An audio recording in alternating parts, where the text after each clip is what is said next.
As our ambassador to the UN, Susan has been a tireless advocate in advancing our interests. She's reinvigorated American diplomacy in New York. She has stood up for innocent civilians from Libya to Cote d'Ivoire. She has supported an independent South Sudan. She has raised her voice for human rights, including women's rights. Put simply, Susan exemplifies the finest tradition of American diplomacy and leadership. She was either used via the talking points or she was complicit in the drafting of the talking points. And I don't think it's asking too much that she answer those questions before she offer herself for a promotion to something as important as National Security Advisor. But she does not need Senate confirmation for this, and that's intentional because I don't think the President wants her having to answer questions for which there is no answer. Well, look, the President himself, in talking about her appearances on the Sunday shows, remember that angry newser he gave a few months ago, said, don't pick on her, pick on me. She spoke on behalf of the President. And she did. And I do think it's his responsibility. So I don't hold her responsible. She was either a dupe, she either sort of was sucked into this or was somewhat negligent, not looking at it on her own. But clearly it was misleading, but it wasn't her idea.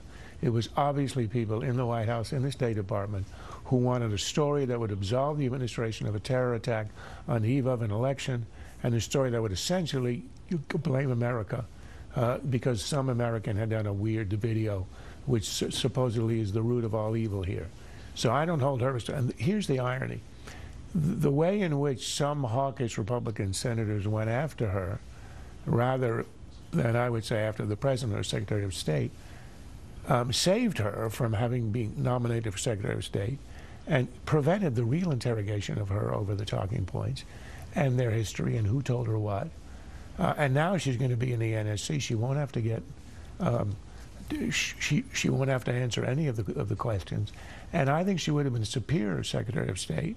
She's less naive, I think, than our current Secretary of State. So I think the eagerness to go after her was, in a way, it redounded against the conservative Republicans who wanted to get the bottom of this.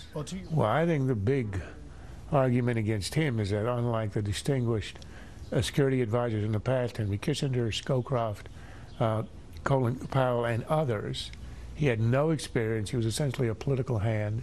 And here was a White House with a president who was an amateur, who had been in the legislature in Illinois, who didn't have any experience on the world stage, who remains, in a way, inexperienced and naive. The way he spoke today about human rights as if America's foreign policy, our purpose abroad, is social work.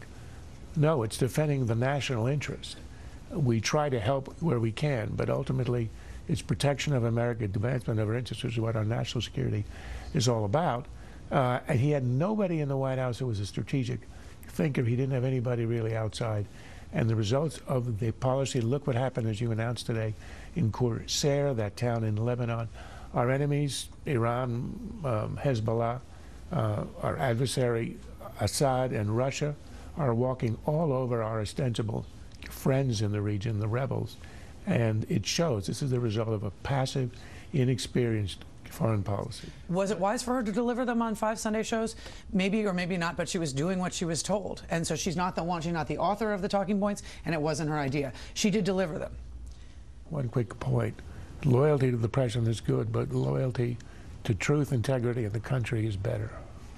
And she didn't, as far as I know, correct the record. Yeah, and Benghazi remains an issue, but she is a peripheral bit player. I think McCain is right. He has to work with her, and he should.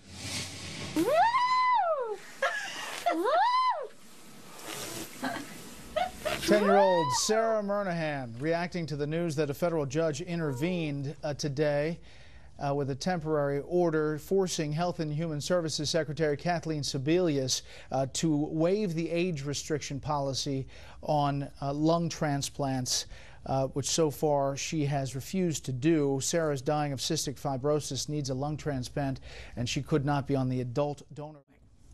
Dr. Krauthammer, this is, I guess, for people who've weighed in on emails and Twitter and everything else, they look at this case and say, is this what Obamacare is going to be in some way, shape, or form? Is there going to be some kind of trigger where somebody's deciding whether my grandmother is on or off the...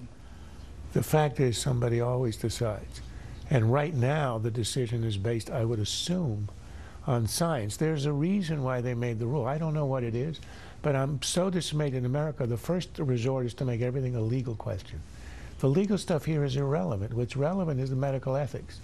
Is she getting along? If she gets along, somebody else is not going to get along. Let's say it's an 18-year-old. Is the reason for the rule that she has much less of a chance of having a successful transplant than the 18-year-old who will be deprived of it? Let's say he would have an 80% chance and she has a 20. It would be immoral to give it to her and not to him. Sure, but so the younger people under 12 could never be even in contention. Right, and I'm assuming, and I'm asking, and nobody's saying, was the reason for the rule, because if you give an adult lung to a child, it's unlikely to take, so you're wasting as it is a lung, because somebody else will die. Is this the proper role of government? That's the question that people are asking. But right now, it's not a government decision. It's a medical statistical one, and nobody has answered the question. And I would say, I love this girl, and if I were her parent, I'd be doing what the parent is.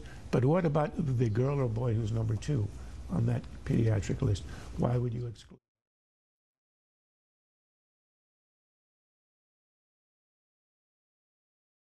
This has been a Sunfish production.